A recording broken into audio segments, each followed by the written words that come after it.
Que Jesus nos envolva em sua serena paz para uma noite de aprendizado. Todos esses nossos últimos encontros, o Jorge trouxe várias frases de Jesus. E hoje a gente vai falar de uma frase muito importante, que não é dele, é do apóstolo Paulo, mas que nos leva a uma reflexão. Em todos os momentos Jesus diz: amai-vos uns aos outros, como eu vos amei. Pai, perdoa, eles não sabem o que fazem. O amor cobre uma multidão de pecados. Mas vai chegar uma época na nossa vida que essas frases vão fazer mais sentido. E que nós vamos dizer: Senhor, o que queres que eu faça? Este é o tema da nossa palestra que nós vamos conversar hoje. E como é uma semana de mães, né? A gente está antecedendo o Dia das Mães. Eu fui buscar um pouquinho uma história no livro Crônicas do Além, já citei bastante ele, né? Humberto de Campos traz, é um livro de Chico, né? Mas vários autores. Humberto de Campos traz esse tema Coração de Mãe. Eu trouxe esse texto para a gente ver em que momento a gente se rende a dizer: Pai, Senhor, o que queres que eu faça, né? Então a história é assim: Humberto de Campos vai contar que ele nunca entendeu tanto sofrimento. Ele foi despertar para tudo isso no plano espiritual. Ele, como nós, estudava, entendia que a dor, como o Leon Denis diz, é o caminho da evolução, mas ainda ficava no coração aquela pontada de tristeza de ver uma mãe perder um filho, de um filho perder uma mãe, né? Então, é uma carta que chega até ele, né? As Crônicas do Além são cartas, né? Psicografias. Dolorosa e comovedora é a carta desta mulher maranhense que te chegou às mãos trazida sobre as asas de um avião trepidante e ruidoso. Mãe desesperada apela para o sentimento de paternidade que não me abandonaram no túmulo, Humberto de Campos falando, e grita aflitivamente, como se as suas letras tremidas fossem vestígios arroxeados do sangue do seu coração. Uma mãe extremamente nervosa, né, diante da situação. Eu peço a Humberto de Campos que, mesmo do além, salve o meu filho. Ele, que não se esqueceu dos que deixou na terra, não pode negar uma esmola à minha alma de mãe extremosa. E aí ele vai contar isso que eu falei, que, tá lá, faltou-me na vida terrena semelhante compreensão para entender a verdade. Nós hoje aqui na doutrina espírita, nós sabemos que esse filho doente, que aquela doença ruim, que a morte de um ente querido, são desafios do nosso viver. Ele também acreditava, mas ele está falando na carta que faltou, né, a compreensão maior, né, que ele teve depois no plano espiritual. Que essa pobre mãe maranhense considere estes realismos que nos edificam e nos salvam. Então, novamente, o pensamento, né, de que uma mãe, como Chico dizia, ela acompanha o filho além túmulo, né? A dor de uma mãe, o carinho, a proximidade de uma mãe. Então, Humberto vai dizer que ele precisou estar no plano espiritual para ficar. Hoje nós já sabemos que essa doença vem, que isso é para o nosso desenvolvimento, mas mesmo assim, lá no fundinho do nosso coração, a gente ainda fica triste quando a gente vê o que está acontecendo no Rio Grande do Sul, né? Somos orientados a rezar por aqueles irmãos. Se pudermos fazer um Pix, ajudando para a compra de água e alimentos, ok. Mas se não, o que ele está dizendo aí é que muitas vezes falta para a gente esse entendimento. Aquele irmão precisa passar por aquela situação, então vamos vibrar e ajudá-lo no que puder. É isso que ele fala, né? Que essa pobre mãe considere esses realismos que vão nos edificar e nos salvar, né? Mas que dor é a de uma mãe, não é verdade, gente? Ainda mais aí, chegando nos Dias das Mães, que é tudo flores, a segunda data comemorativa mais festiva, né, no na nossa cultura. Mas o Jorge vai falar de mãe semana que vem. E aí na carta tá assim, olha, ele, né, Humberto de Campos falando, seu lar, a casa dessa mãe, desditoso e humilde, será por instante um altar dessa luz invisível para os olhos mortais. 2 mãos de névoa translúcida pousarão como açucena sobre sua alma oprimida, e uma voz carinhosa e embaladora murmurará aos seus ouvidos. Então, veja, ele está dizendo como sofre esta mãe, né? Chegou a mandar uma carta para que ele não esqueça do filho dela, né? Mas o que ela está fazendo ali pelo filho é uma prece. E esse lar humilde nunca será abandonado, né? Sim, ele vai chegar até ela, essa vozinha, esse cântico, porque a prece tem essa função de nos acalmar nos momentos aflitivos. Sim, minha filha, eu ouvi a tua prece e vim suavizar o teu martírio. Porque também tive um filho que morreu, né, vergonhosamente, né, ignominiosamente na cruz. Sim, o amor de Deus cobre uma multidão de pecados. O Jorge trouxe essa frase de Jesus, que o amor cobre uma multidão de pecados. Essa mãe pede a Humberto de Campos que atende essa cartinha com maior amor e que nos revela que falta para nós compreensão nesse mundo de provas e expiações, mas que quando a gente chegar lá, enquanto espírito, a gente vai entender porquê de todos esses, né, perrengues na nossa vida. E hoje, né, como a gente está falando do tema felicidade, dá sim para ser feliz diante. Quando a gente solicita a espiritualidade um auxílio, olha quem está ali, ó. Aqui é como se Deus estivesse falando conosco, né? Porque nós temos o DNA divino e toda a espiritualidade está ali, apoiando aquela mãe, apoiando aquele filho, consequentemente, apoiando uns aos outros, né? Como Jesus nos ensinou. E aí, nessa carta, nesse texto que ele está trazendo para a gente, dessa mãe, existe um parágrafo muito interessante que nos leva àquela pergunta: Senhor, o que queres que eu faça? As mãos, no item 9 está lá, as mãos que hoje cortam as felicidades alheias, amanhã se recolherão como galhos ressequidos nas frondes verdes da vida. Então, hoje, quem faz o mal, hoje, quem está passando por dificuldade, está se sentindo aí um galho ressequido, está colhendo alguma coisa que nós já sabemos, né? Então, ele fala assim, aí ele dá alguns exemplos. Eles falam, as iniquidades de um Herodes podem desaparecer sobre o manto de renúncias de um Vicente de Paulo. Então, se hoje eu estou passando por uma situação aflitiva, como mãe, como filha, como avó, como tia, é porque em algum momento, ele fala lá, as mãos, né, que cortaram tais felicidades hoje, amanhã é a lei de causa e efeito. Então, vamos lembrar que Herodes, aí no texto, Herodes é aquele que na época de Jesus, temendo o enviado de Deus, mandou matar todas as crianças com menos de 2 anos. Quantas criancinhas, né? Foram mortas. Se a gente pegar lá em Mateus, está lá. Quando Herodes percebeu que havia sido iludido pelos sábados, irou-se terrivelmente, mandou matar todos os meninos de 2 anos para baixo, em Belém e em todas as circunvizinhanças, de acordo com as informações que havia obtido dos sábios. Então se cumpriu o que fora dito pelo profeta Jeremias. E foi um corre-corre, muitas mães tiveram os seus filhinhos tirados dos seus braços e mortos. Então a gente fala assim, meu Deus, né? Assim como a tragédia do Sul. Por que isso para aquelas mães? Então ele está dizendo assim, que se hoje as minhas mãos cortam a felicidade dos outros, no amanhã eu vou recolher esse dissabor. Que essa mãezinha entenda que ela está passando por aquilo, porque é uma lei de causa e efeito, nada nos acontece por acaso. E da onde a gente fala que Herodes, né, que as iniquidades, o que Herodes fez, podem desaparecer sob o manto da renúncia de um Vicente de Paulo. Chico Xavier, muito admirado por Zilda Gama, que é filha de Vitor Hugo, que escreveu esse livro, Solar de Apolo. Lá, Vitor Hugo, no Solar de Apolo, vem nos informar que Herodes, né, que Vicente de Paulo é a reencarnação de Herodes. E aí a gente vê no livro Eurípides, nós já vimos na vida de Eurípides que Vicente de Paulo era o mentor dele, né?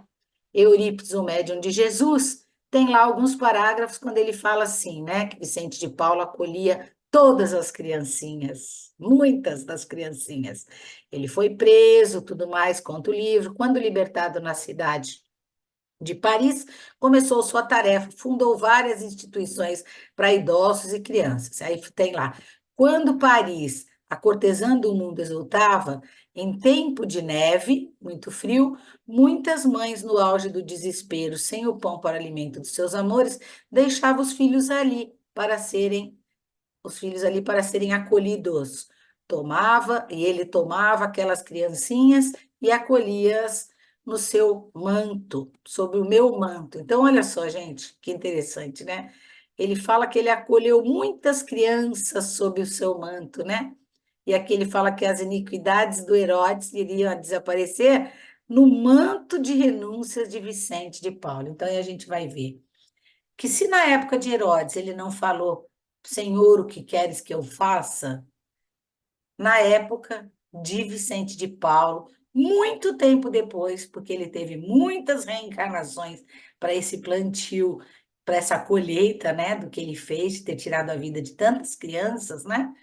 Tendo feito mal para tantas mães, ele volta depois, como Vicente de Paula, para acolher embaixo dos seus mantos todas estas criancinhas. Não é muito bonito?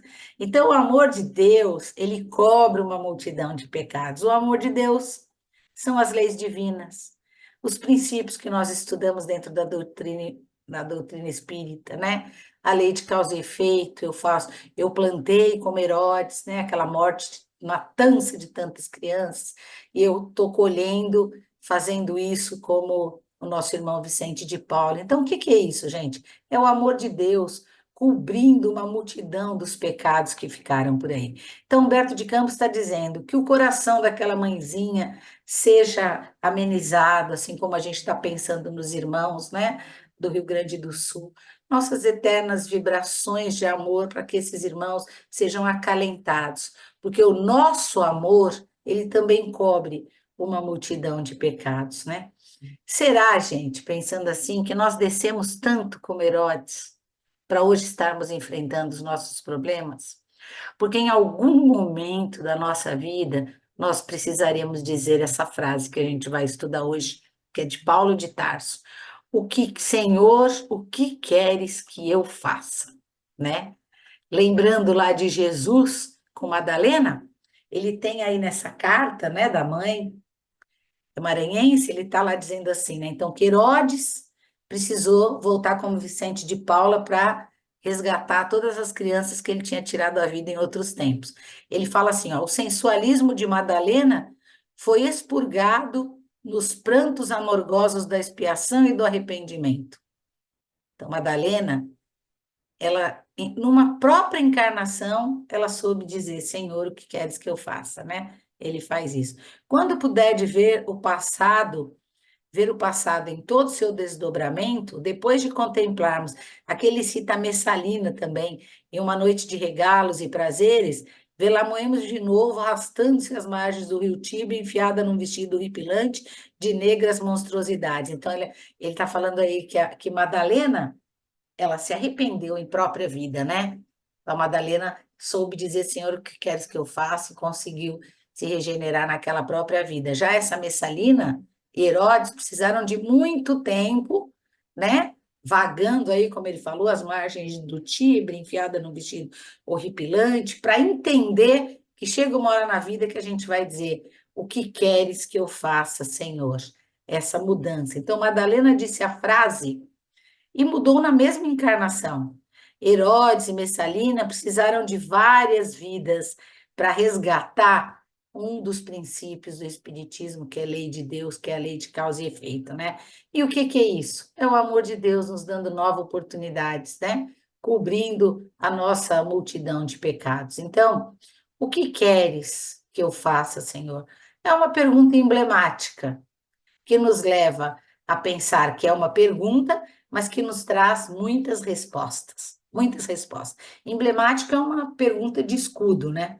Eu falo muitas vezes, Senhor, o que queres que eu faça? E eu não sigo os mandamentos da lei de Deus. Então, essa pergunta é uma reflexão para a nossa jornada, de como se processa a nossa evolução e como a espiritualidade vai atuando nas nossas vidas.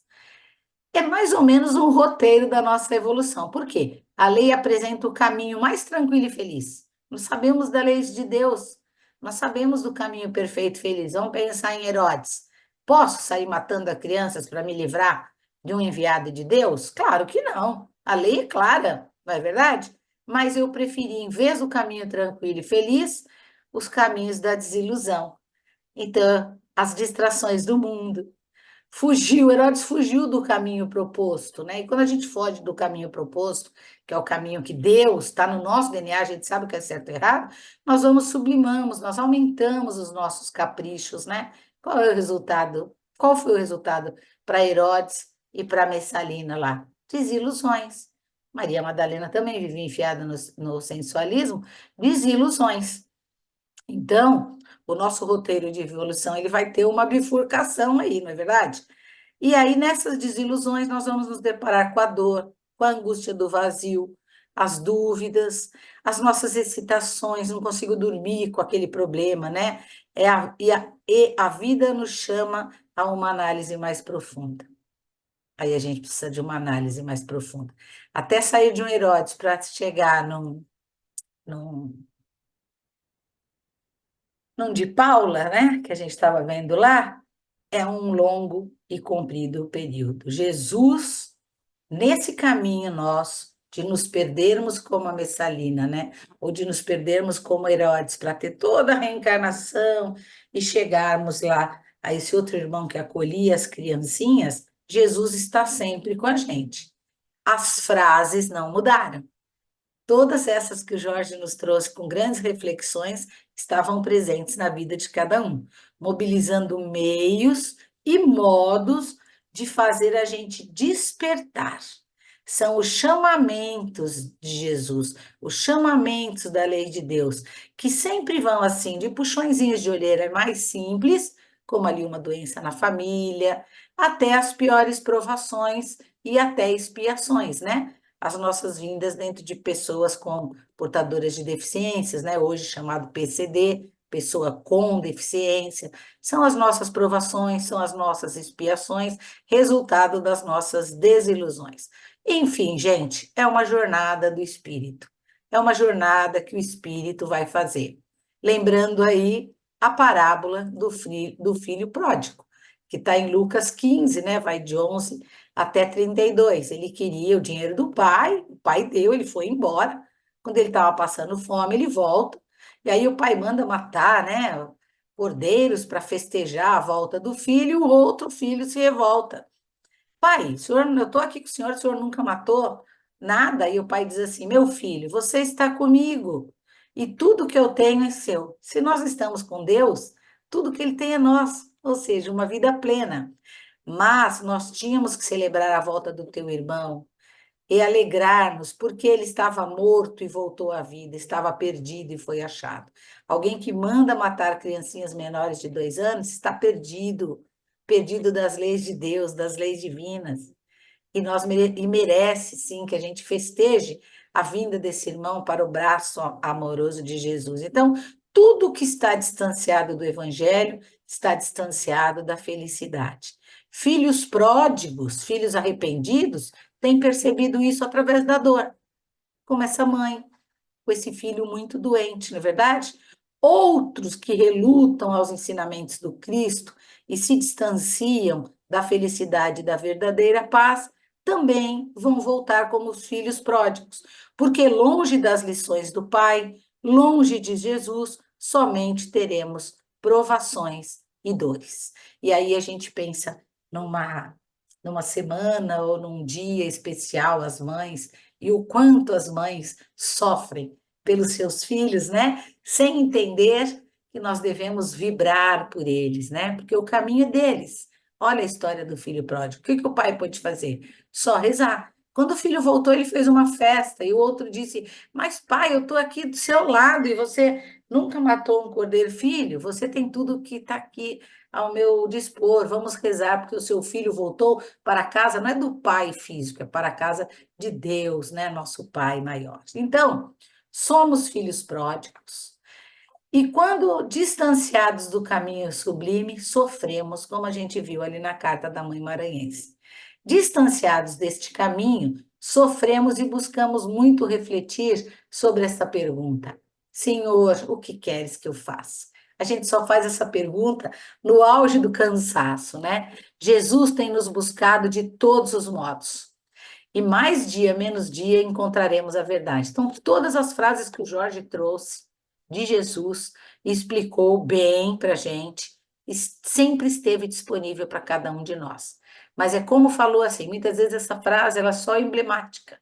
É um escudo que me protege pelas palavras que saem da minha boca e não pelas ações do meu ser, né? Então, essa frase é de Paulo, quando era Saulo ainda, se deparou com Jesus no caminho de Damasco e Jesus aparece e diz: Saulo, Saulo, por que me persegues? Não foi verdade? E naquela claridade ele fica cego, né? Então é importante a gente lembrar que no livro Paulo e Estevão tem toda essa história, eu já trouxe ela várias vezes. É um livro que vale muito a pena a gente estar lendo, né?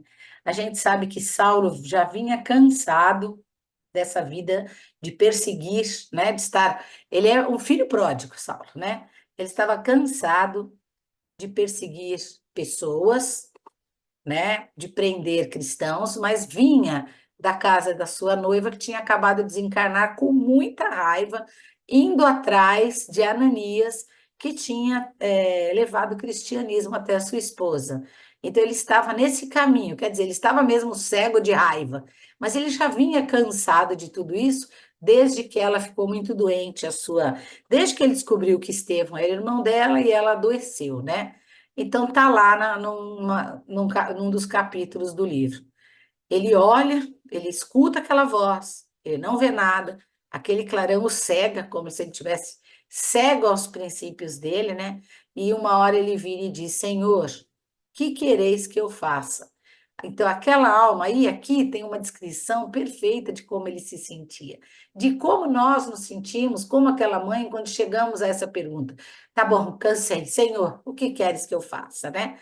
Então, fala assim: aquela alma resoluta, mesmo no transe de uma capitulação incondicional, quer dizer, perdido, né, entre prender os meninos e não, entre os cristãos, humilhada e ferida em seus princípios mais estimáveis, ele era um líder do governo romano, né? Ele era chefe de muitos, ele estava ali com 3 servidores, né? Encontrando a revelação maior, Jesus. Por que me persegue? O que eu fiz? Recebendo aquela luz, aquela claridade de Jesus, não é verdade?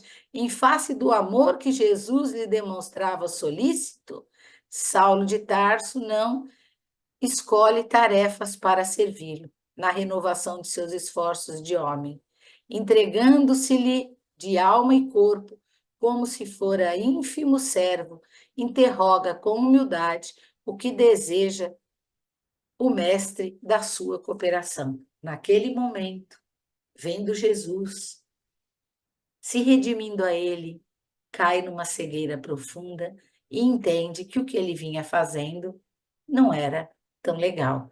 E naquele momento, seu coração se transforma e ele fala: Senhor, então, o que quereis, né, que eu faça? Olha que bonito, né?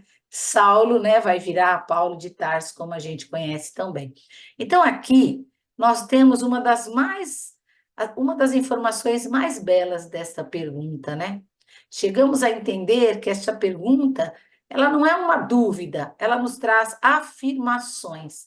E essas afirmações, elas estão implícitas, estão escondidinhas ali. Quando ele diz, Senhor, que quereis que eu faça, ele implicitamente reconhece os seus caminhos errados.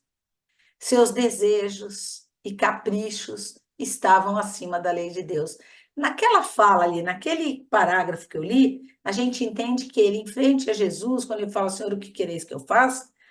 Ele busca todos os equívocos da vida dele, né? Então, era o egoísmo, era a vaidade, era o orgulho, e a gente vê isso na história, ele era superior a muitos, ele mandava, ele capturava cristãos, mandava para aprisioná-los, né? Nós sabemos. Então, ele estava cego das verdades de Deus. Ele estava cego dessas frases que o Jorge nos trouxe, de amar ao próximo, né? Olha isso, né? A sua cegueira era moral, né? E aqui ele afirma reconhecer todo o egoísmo, seu egoísmo e a sua cegueira. Então eu coloquei aqui que nós somos cegos, muitas vezes de olhos abertos, muitas vezes, porque a gente não tem essa entrega total. Muitas vezes a gente tá não, né? A gente tem um egoísmo, uma vaidade, um orgulho aí que me traz essas perguntas como um escudo. Então, a trajetória do apóstolo vai ser um exemplo da jornada de um espírito. Aquela mãe que está sofrendo lá na carta, todas as mães que sofrem por seus filhos, todos os problemas da nossa vida, Herodes ali diante, né, daquele irmão, né? Quantos anos Herodes não reencarnou, nasceu e precisou para virar Vicente de Paula e acolher as criancinhas, né? E ser o mentor do nosso querido mentor, do nosso querido e eterno mentor Eurípides Barçanufo. Não é? Então, olha como o Espiritismo nos dá as peças para que a gente veja a realidade pela qual estamos passando. Essa trajetória do apóstolo Paulo é um exemplo da jornada de um espírito, né? Ele afirma que colocava os seus ideais na matéria, né? Acima das leis divinas. Então ele começou a reconhecer que mais valia para ele os títulos do mundo, né? Ser lá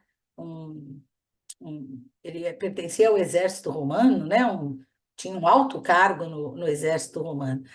O espírito agora de Saulo se reconhece em equívoco, é um espírito que já se reconhece em equívoco. Então, veja, Herodes, naquela época, não, mas ele precisou de várias encarnações para se reconhecer em equívoco. Maria Madalena se reconhece em equívoco na própria reencarnação, tanto que é escolhida, né? Quando Jesus volta, que falam ressurreição e a gente fala que ele mostrou para nós que o Espírito vive, foi ela recebeu essa glória, né, de poder ver ali Jesus. Então, reconhece que se arrepender é impulso inicial para quê? Para a mudança de vida. Tornar o passado objeto de estudo para novas buscas e não como ponto de estagnação do ser. Porque tem gente que toma o passado falando, então se eu errei, estou passando por isso, vive só do passado. Nossa, eu era muito ruim, é por isso que Deus não me perdoa, era muito ruim. Não. A gente esquece o passado, que foi o que eu aprendi, e abre-se para um mundo novo, né? Que é a cegueira aí do nosso amigo.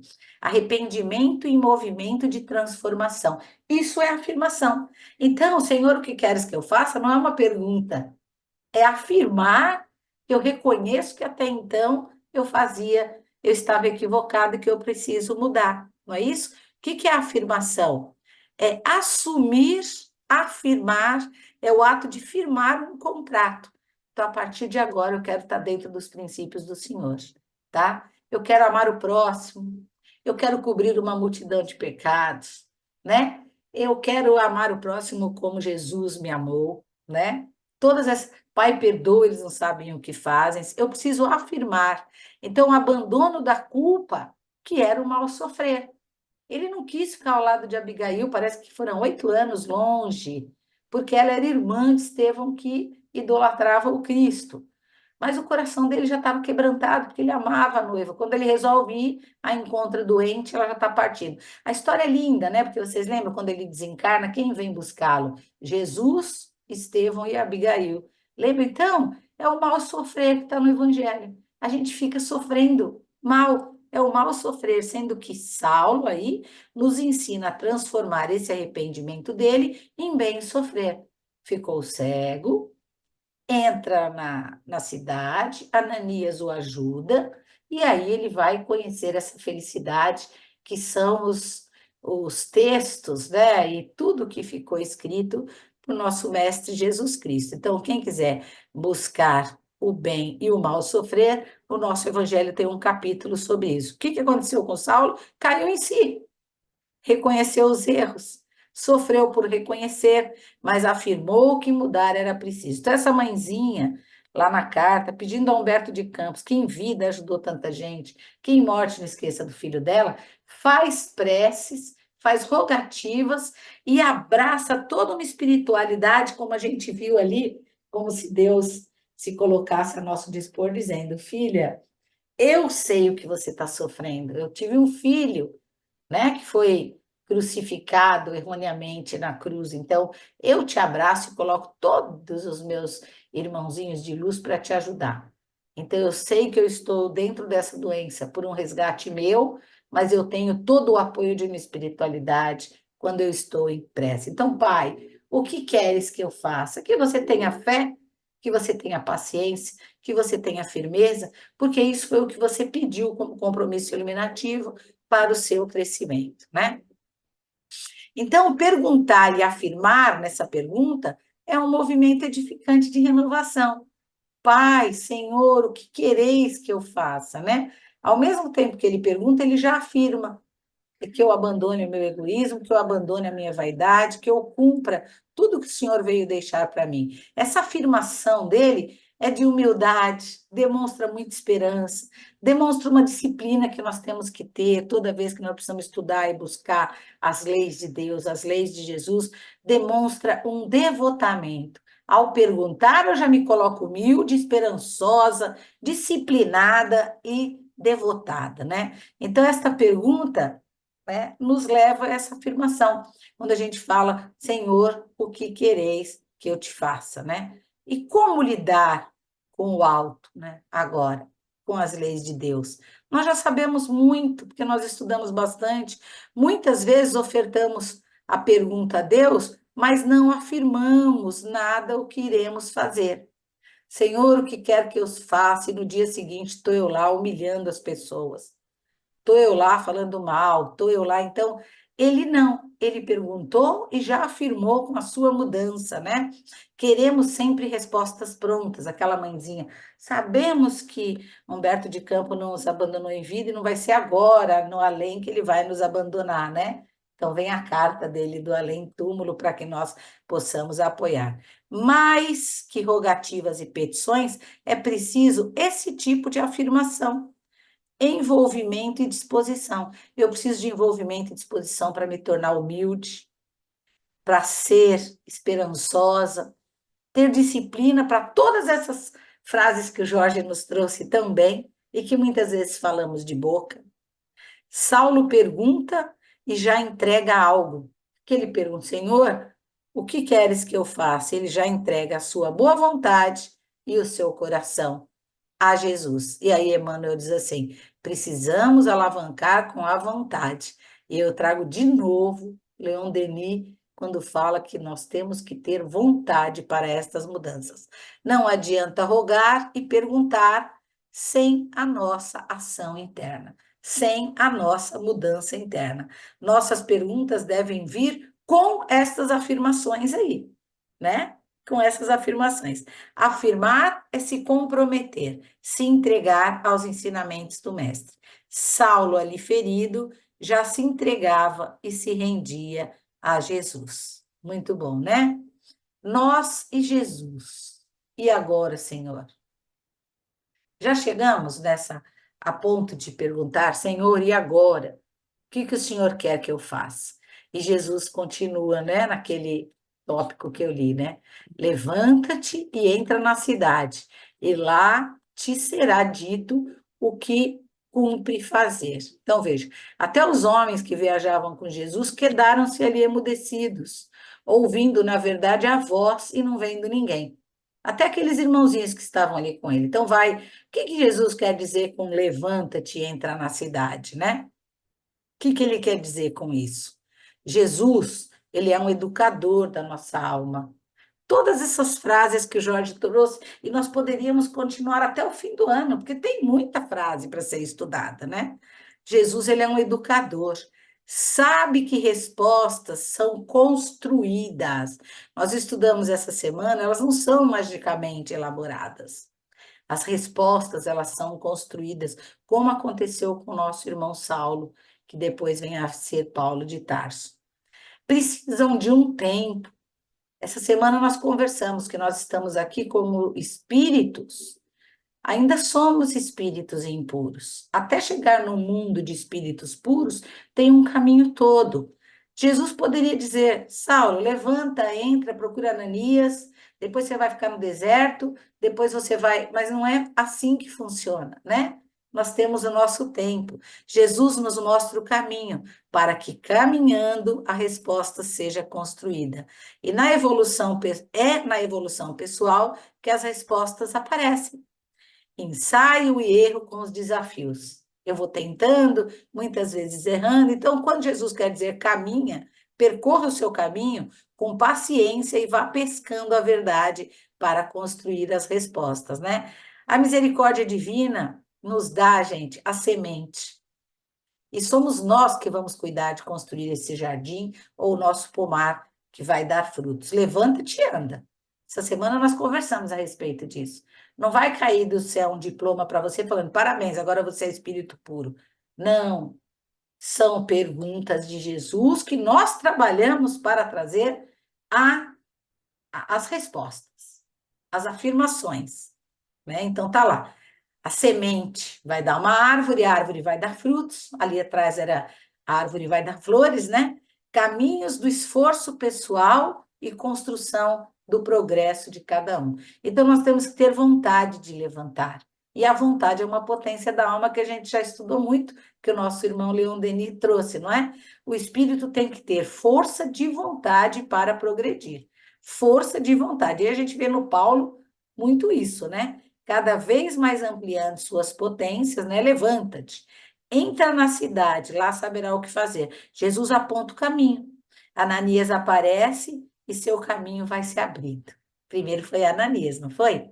Entrar na cidade, o que seria entrar na cidade espiritualmente? Aí eu lembrei que a gente tem no livro Caminho, Verdade e Vida, no capítulo 39, o entra e coopera, né? E ele fala assim: esta particularidade do entra e coopera está em Atos dos Apóstolos 9, e reveste-se de grande beleza para os que desejam compreensão dos serviços com o Cristo. Ele fala assim, ó: se o mestre aparece ao rabino apaixonado de Jerusalém, aparecera, no esplendor da luz divina e imortal, se lhe dirigir a palavras diretas e inovidáveis ao coração, por que não terminou o esclarecimento recomendando-lhe, ao invés disso, entrar em Damasco, a fim de ouvir o que convinha saber? Porque o mestre, em vez de falar caminha, já não apresentou para ele o plano de trabalho, né?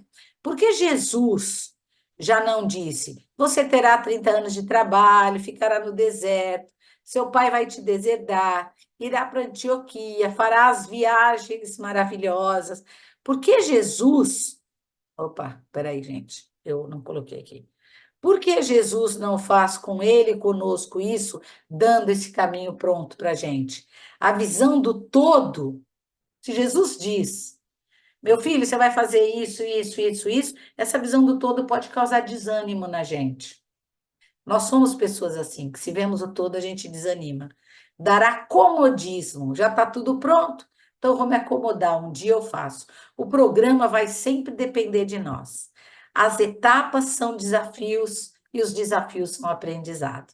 Então, ele quis dizer aqui, entre e coopera, ó, se o mestre aparecer ao rabino no resplendor da luz divina e imortal, se lhe dirigir a palavras diretas e inovidáveis ao coração, por que não terminou o esclarecimento? Recomendando-lhe, ao invés disso, entrar em Damasco a fim de ouvir o que lhe convinha saber. Por quê? Por que o mestre já não deu para ele o plano pronto? Porque nós não vamos receber o plano pronto.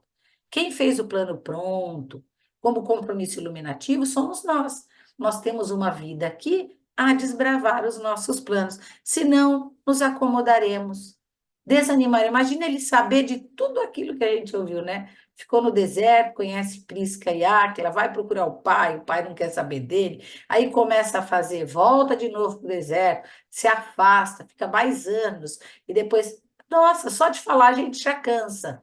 Para nós também seria assim, né? Então, Senhor, o que queres que eu faça? Eu quero que você descubra o seu caminho. Jesus respeita o nosso caminho e as nossas etapas evolutivas. É que a lei da cooperação entre os homens é grande e generoso princípio, através do qual Jesus segue de perto a humanidade inteira pelos canais da inspiração. Então, a lei de cooperação, precisamos um dos outros para o nosso desenvolvimento. O entra na cidade é a representação da lei da sociedade. No convívio humano é que desenvolveremos as nossas virtudes. Entra Entra lá na cidade, vai lá buscar os outros, conversar com os outros e aprender com eles. Quanto ele não aprendeu com Ananias, leu todos aqueles documentos, depois com Prisca e Áquila, todos aqueles documentos que ele recebeu, né? Então, é uma relação, são nas relações e nas trocas que nós vamos evoluindo, né? No contato com o amor e a caridade nos oferecem, é o contato do amor e a caridade que nos oferece esse programa de evolução. Lembram das parábolas de Jesus? Jesus lançava perguntas nas parábolas e ainda hoje a gente fica aqui a interpretar as palavras. Perguntas de Jesus tinham afirmações. O que estava implícito nas afirmações? Faça o bem, plantou, vai colher, filho, volte para o seu pai, beba da minha água, né? Queremos entender as respostas. Queres entender a resposta? Medita. Jesus distribui as pecinhas na oração, naquele livro, naquela mensagem. Somos inspirados pelos corações do caminho. Olha que coisa linda, né? Se quer entender a resposta das parábolas e tudo mais, medita. Jesus solta ali as pecinhas e nós vamos, através de uma oração, de um livro, de uma conversa aqui, né? Nós vamos sendo inspirados para o nosso caminho. Isso é entrar na cidade, é ir à luta. Senhor, o que queres que eu faça? Entra na cidade, caminha, e o seu caminho irá se fazendo, né? Cristo, então, buscou Saulo por todos os meios e caminhos. Seu amigo, né? Era Estevão, depois encontra Abigail, que era uma pessoa iluminada. Paulo olhou para trás, mas resolveu abraçar o caminho. Assim é conosco. Sabiamente ele está juntinho a nós em momentos difíceis. Foi o que o nosso irmão Humberto de Campos quis dizer para aquela mãe. Você pede a mim uma ajuda, Deus te ajude a entender hoje o que eu demorei muito para entender. E aí a gente vê lá na resposta, né? Ele fala de Herodes, ele fala de Madalena, da Messalina, e aí ele fala.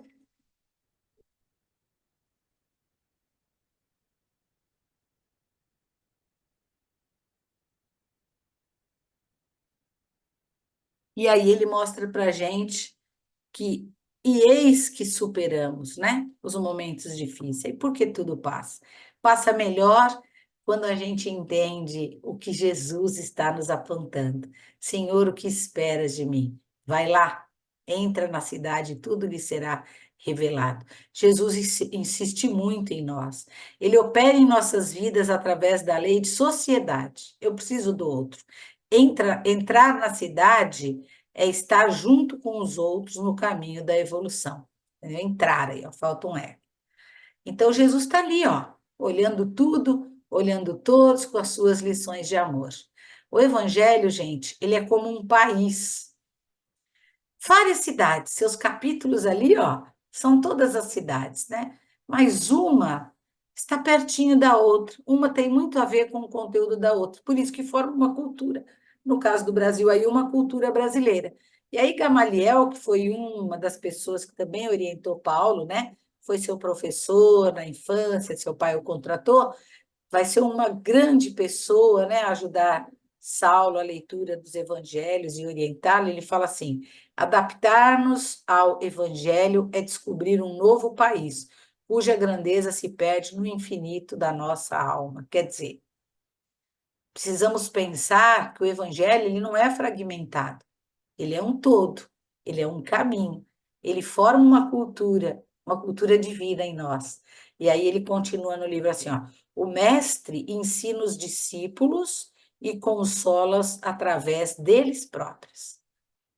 Ele ensina e nos consola. Quanto mais o aprendiz lhe alcança a esfera da influenciação, quanto mais eu me deixo ser influenciado pelo Cristo, por esse evangelho que é um país, mais habilitado estará para constituir-se em um instrumento fiel e justo. Mais o Cristo estará em mim, mais tranquilo eu estarei. E aí no livro Caminho, Verdade e Vida, é que está esse adaptarmos a um evangelho, né? Que é a descoberta desse país, da cultura desse nosso país. Então a gente sabe que Saulo, né? vira Paulo em toda aquela história. E no texto está assim: Paulo de Tarso contemplou o Cristo ressuscitado em sua grandeza imperecível, mas foi obrigado a socorrer-se de Ananias para iniciar a tarefa redentora que lhe cabia junto aos homens. Então, ele contempla Jesus Cristo ali, pedindo que ele entre na cidade e vai até Ananias, e a gente já falou, né? Que Saulo tinha mandado exterminar a família de Ananias, e Ananias o acolhe com todo o amor. Outro ensinamento de Jesus. Pai, perdoa, eles não sabem o que fazem. Ananias foi o primeiro a dar as primeiras peças desta montagem do caminho de Paulo. Depois veio Barnabé, nós já falamos dele, veio Simão Pedro, Prisca e Áquila lá no deserto, veio Timóteo, né, nas viagens dele, e Gamaliel, que sempre esteve ali presente. Peças para a formação deste novo Paulo. Quando falamos, Senhor, o que queres que eu faça? A resposta está em Jesus.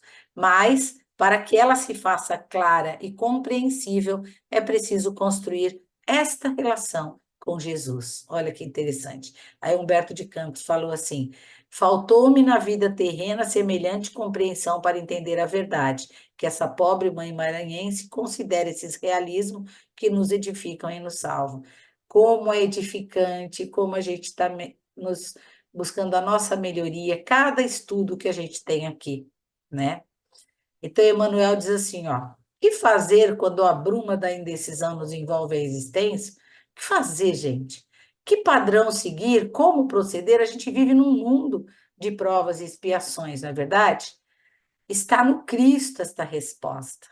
É aí que a gente fala, pai, o que queres que eu faça? Então, eu estou indeciso, eu estou nervoso. Todas as frases que o Jorge nos trouxe nas palestras, né, são úteis aqui. Se o mundo hoje grita alarmado em derredor de teus passos, faze silêncio e espera. O que fazer? Faze silêncio e espera. É isso que ele está falando para a gente. O silêncio é uma prece.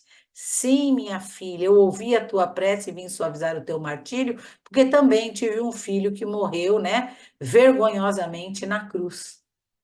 É Jesus abraçando a gente ali, né?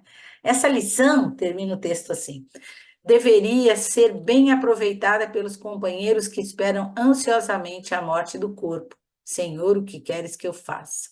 Suplicando transparência para os mundos inferiores, tão somente por haverem ouvido maravilhosas descrições dos mensageiros divinos. Então, veja, essa lição, esses irmãos que não vivem plenamente a vida e suplicam, né? Aguardam a morte, né? Eles precisam ouvir essas lições. Meditando o ensinamento, perguntem a si próprios o que fariam nas esferas mais altas. Se ainda não se apropriaram dos valores educativos que a Terra lhes pode oferecer, mais razoável, porém, se levantem do passado e penetrem na luta edificante de cada dia na Terra. Porquanto, no trabalho sincero da cooperação fraternal, receberão de Jesus o esclarecimento acerca do que lhe convém fazer. Então, quando a gente fala, Senhor, o que queres que eu faça? Essa lição ela deveria ser mais bem aproveitada por todos nós, que muitas vezes acreditamos que isso tudo só tem melhoria após a morte do corpo, né? E que ficamos aí pensando nesses mundos superiores. Nossa, eu vou trabalhar, trabalhar, trabalhar para ser puro. Tão somente por haverem ouvido maravilhosas inscrições do mensageiro.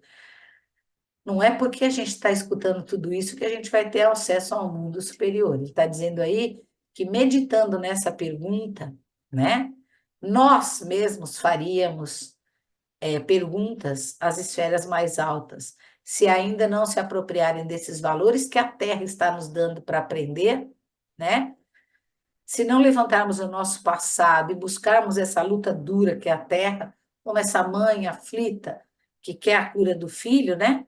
Se não trabalharmos com a cooperação fraternal, a gente não consegue acolher essas perguntas, essas lições de Jesus, né? Senhor, o que queres que eu faça? Então, simplesmente faça. Amai-vos uns aos outros como eu vos ensinei.